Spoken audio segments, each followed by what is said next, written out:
അവിടെ ജനിച്ചപ്പോൾ നമ്മൾ വളരെ നിഷ്കളങ്കരായിട്ടാണ് ഇവിടെ വന്ന് നമുക്ക് പ്രത്യേകിച്ചുള്ള ആശയങ്ങളും വിശ്വാസങ്ങളൊന്നുമില്ല.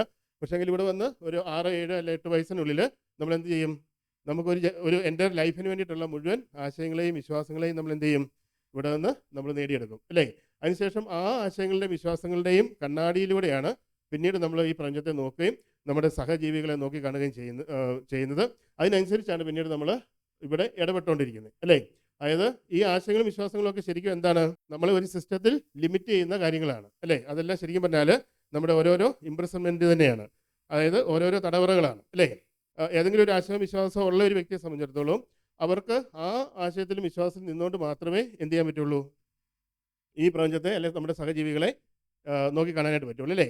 അത് പക്ഷേ അങ്ങനെ ഒരു പ്രത്യേക വിശ്വാസം ഇല്ലാത്ത ഒരാളാണെങ്കിലോ ഏതൊരു വ്യക്തിയുമായിട്ട് ഇടപെടാനായിട്ടും ഏതൊരു ദേശവുമായിട്ട് പിന്നെ ഇടപെടാനായിട്ടും ഏതൊരു സംവിധാനങ്ങളുമായിട്ടും പിന്നെ ഇടപെടാനായിട്ടും അതിനെപ്പറ്റി പഠിക്കാനും ഒക്കെ ആയിട്ട് നമുക്ക് സാധിക്കും അല്ലേ?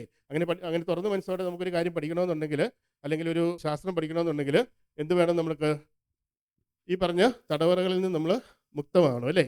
നമ്മളെല്ലാവരും പറഞ്ഞ പോലെയുള്ള ഓരോ ആശയങ്ങളുടെയും വിശ്വാസങ്ങളുടെയും തടവറയിൽ വളരെ ചെറിയ പ്രായത്തിൽ തന്നെ കൊടുക്കപ്പെട്ടവരാണ്. അതുകൊണ്ടാണ് നമുക്ക് പലപ്പോഴും മുന്നോട്ട് പോകാനായിട്ട് നമുക്ക് പാടുവരുന്നത്.